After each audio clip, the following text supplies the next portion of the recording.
Into Gorakhpur. Right, fascinating city in eastern Uttar Pradesh, India. Yeah, exactly. It's this place where, history, culture, spirituality, they all kind of come together. And it's definitely more than just the famous Gorakhnath Temple, which many people know. For sure. There's this deeper cultural vibe, artistic stuff, natural beauty too. Hmm. So our mission, let's say, for this deep dive is to really unpack Gorakhpur. Get into its roots, its heritage, the cultural flow. Yeah, based on the information we've gathered, we want to give you a real sense of the place. Absolutely. Try and understand what makes it tick, beyond the surface. Okay, so let's dive right into the history first. Makes sense.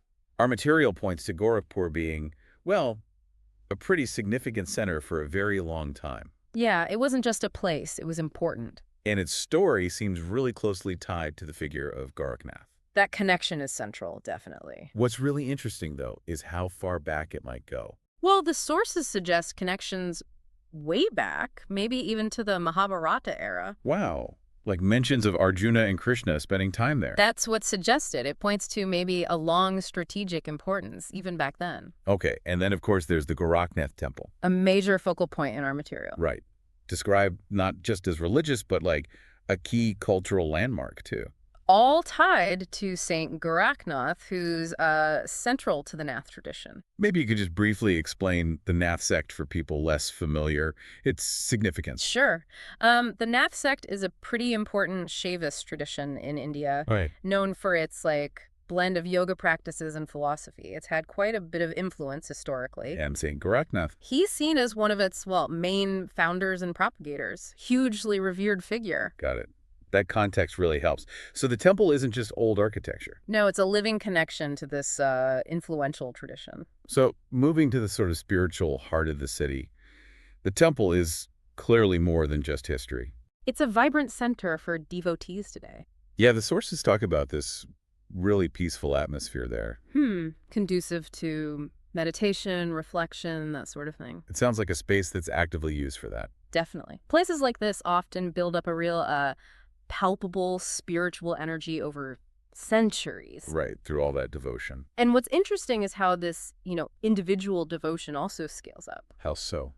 Well, the material highlights these big annual events, the Gorakhpur Mahotsav Okay.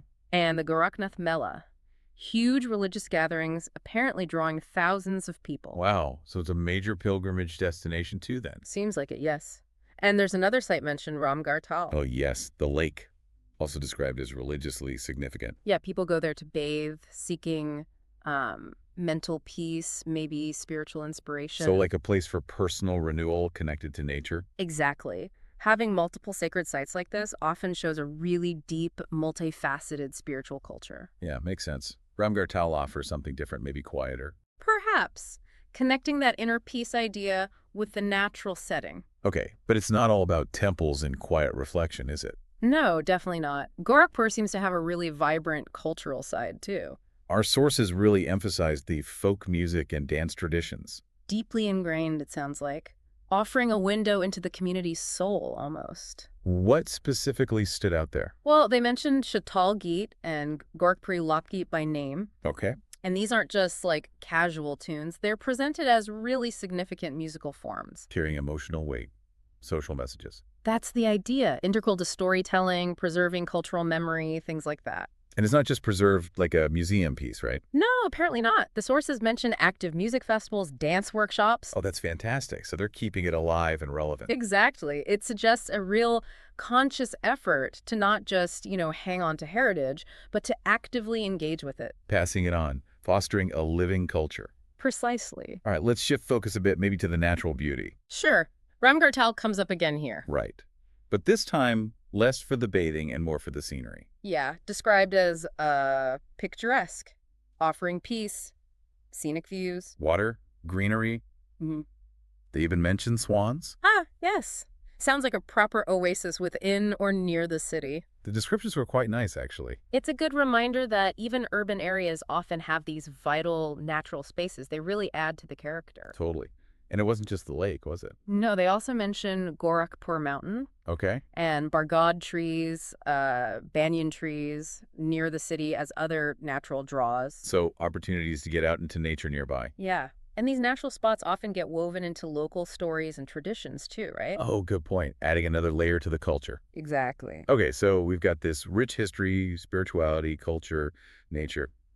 But how does the city actually, sustain itself, the economy? Right, the practical side. Our material points to a primarily agriculture-based economy. Which makes sense for the region. What kind of crops? Rice, wheat, sugarcane are listed as major ones, a strong connection to the land. A classic foundation for that part of India. Very much so. Reflects that long-standing relationship between people and the land. But it's not just farming, is it?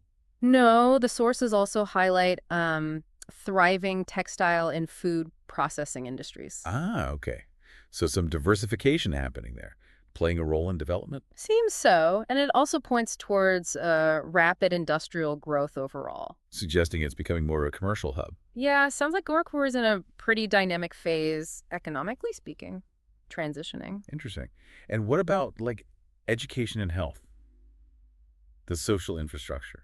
Well, on the education front, it seems pretty strong. Gorakhpur University is mentioned, Right, a major institution, and various other colleges and schools providing apparently quality education. which is crucial, obviously, for any city's long-term prospects. Absolutely fundamental. Creates opportunities, fosters innovation, keeps the city vibrant intellectually. And healthcare.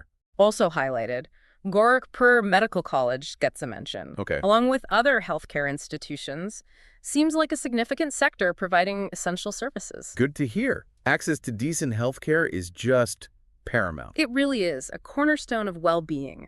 Shows a commitment to the population's health. Okay, now, getting around. Connectivity. How easy is it to get to and from Gorakhpur?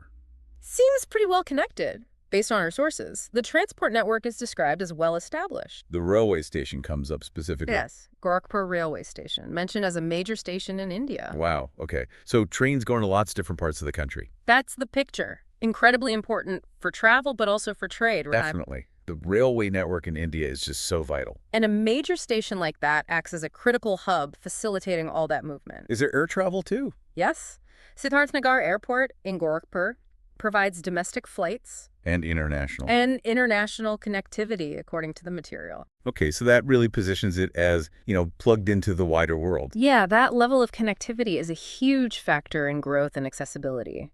Attracts people, attracts business. Right, now for maybe my favorite part, the food. Huh.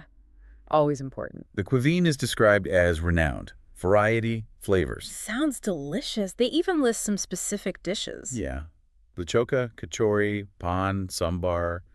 I mean, some of those are familiar, but lichoka, what's that exactly? Lichoka. It's